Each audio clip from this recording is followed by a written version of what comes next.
Self discipline अपने आप में ही खुद को सुधारने के लिए सबसे ज्यादा जरूरी चीज है। सेल्फ डिसिप्लिन की वजह से ही आप खुद को इमोशनल फूल बनाने से बच पाते हो, खुद की केयर को समझ पाते हो, ये जान पाते हो कि कहां आपको खुद को इग्नोर नहीं करना चाहिए। तो भाई अगर आप भी मास्टर बनना चाहते हो सेल्फ डिसिप्लिन में तो बस आप जुड़े रहो इस वीडियो में आखिरी तक। तो चलिए दोस्तों शुरू करते हैं। भाई सबसे पहले तो आपको अपनी कमजोरी का अंदाजा होना चाहिए, मतलब आपको पता होनी चाहिए कि ऐसी कौन सी चीज है आप में जिसको आपको चेंज करने की नीड है। अब जैसे एक लड़की थी, वो काफी हंसमुख थी, मगर उसकी सबसे बड़ी दिक्कत ये थी कि वो खुद की बातें सुनने की बजाय दूसरों की बातों को बहुत बढ़ावा देती थी। मतलब खुद के अंदर बहुत ज्यादा परेशान रहना, खुद के अंदर बहुत डिप्रेस रहना। अगर किसी ने उसे कुछ बोल दिया और उसे दिख भी रहा है कि सामने वाला उसे सिर्फ जरूरत के वक्त ही याद कर रहा है, मगर जब भी कोई उसे हर्ट करने के बाद भी उससे प्यार से बात करके अपना काम निकलवाने की सोचता तो बहुत इजीली उसकी बातों में आ जाती। और फिर से जब वो इंसान उससे अपना काम निकलवाने के बाद साइड हो जाता तो फिर से ये अपने अंदर ही उदास हो जाती, यानी काफी ज्यादा इमोशनल फूल थी। फिर एक दिन उसे अपनी इस कमजोरी का अंदाजा होने लगा। उसे समझ आने लगा कि अगर सब एक जैसा ही चलता रहा तो वो कभी खुद को इन सदमों से बाहर नहीं निकाल पाएगी, कभी ऐसा नहीं कर पाएगी कि लोग उसे इस्तेमाल करना बंद कर सके।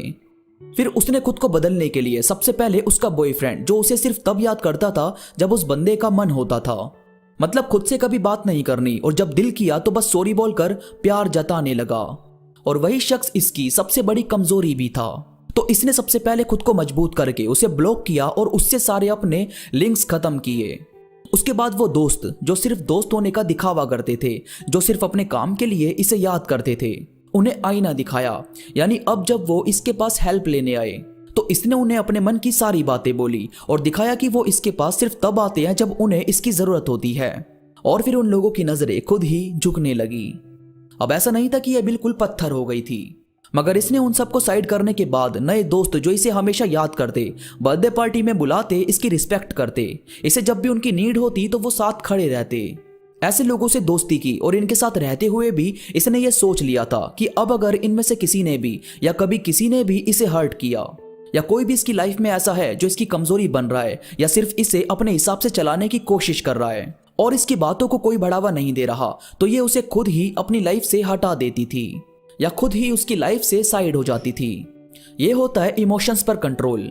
मतलब आपको पता होता है कि आपके जज्बात क्या बोलने की कोशिश कर रहे हैं।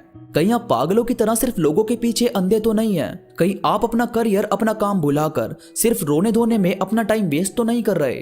दोस्तों लाइफ बहुत बड़ी है यार, बहुत ही ज्यादा बड़ी, लेकिन ये आपको छोटी सिर्फ तब लगती है जब यार आप अपने काम पर फोकस करते हो। मतलब जो चीज आपको खुशी देती है उसे करने की हिम्मत रखते हो। और अगर किसी वजह से आप अपनी ड्रीम लाइफ नहीं जी रहे तो भी कोई दिक्कत नहीं है, बस आप जो अभी कर रहे हो, जो भी जैसा भी अपनी लाइफ में, उसे खूबसूरत बनाने में लग जाओ। घर वालों की हेल्प लो, उनसे बात करो, अपने लोगों से बात करो। ऐसा हमें लगता है कि वो हमें समझेंगे नहीं, मतलब उनसे हमारी थिंकिंग मैच नहीं होती, मगर यार आप खुद सोचो कि अगर आपने 16, 20 या 30 साल की एज तक दुनिया देख ली है तो सोचो जिनकी एज 45 या 55 साल है, उन्हें लाइफ के बारे में क्या कुछ नहीं मालूम होगा। सब समझते हैं यार, बस हमें खुलकर दिल से बात करनी होती है। मन में कुछ मत रखो, सब कुछ सामने रख दो। और हर रोज जब नया सवेरा होता है तो मौका दिया करो खुद को कि साला ये दिन तो मेरा होगा, चलो आज से कुछ नया शुरू करते हैं। और भाई ये ध्यान रखो कि सबकॉन्शियस माइंड हमेशा ऑन रहता है।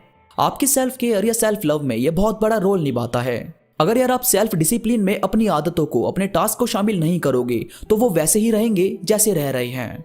अब जैसे सर्दियों में हम दोपहर में रजाई में लेट जाएं और अगर ऐसा 1-2 दिन कर लें तो भाई अगर किसी दिन हम बाहर भी होंगे या अपने ऑफिस वगैरह में बैठे होंगे तो हमारा सबकॉन्शियस माइंड उस जगह भी सेम टाइम पर हमें यह फील करवाने लगेगा कि घर होते तो आराम से रजाई में बैठे होते। क्यों? क्योंकि हमने उसे आदत डलवा दी, कहीं ना कहीं हमारे माइंड में यह फिट हो गया कि इस टाइम हम रजाई में बैठते हैं। सेम चीज आपकी हैबिट के साथ भी है। अगर आपको मोबाइल चलाने का शौक है, सिगरेट या ड्रिंक वगैरह करने की आदत है, तो आपका माइंड ही आपकी बॉडी को यह सिग्नल देता है कि इस टाइम आपको यह चीज करनी है। और अगर आपने धीरे धीरे ये कम करना शुरू कर दिया तो आपका सबकॉन्शियस माइंड कुछ दिनों में इस चीज को एक्सेप्ट कर लेगा कि अब आपको उस चीज की ज्यादा नीड नहीं है या आप उस चीज को नहीं करना चाहते, और फिर वो आपको उसका एहसास करवाना बंद कर देगा।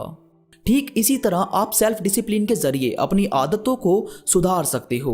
अपने टास्क डिसाइड कर सकते हो कि आपको क्या करना है, क्या सीखना है, क्या चीज आपके लिए जरूरी है, क्या करके आप आगे निकल पाओगे। आप कैसे अपने काम को और बेहतर कर सकते हो। हर एक चीज पहले आपके रूटीन से शुरू होती है, खुद से शुरू होती है। तो खुद पर काम करो और बनाओ खुद को खुद से ही बेहतरीन। दोस्तों, आई होप आपको ये वीडियो पसंद आई होगी। वीडियो में कोई भी बात आपको पसंद आई हो तो प्लीज लाइक करो और कमेंट करके मुझे जरूर बताओ कि आपको ये वीडियो कैसी लगी।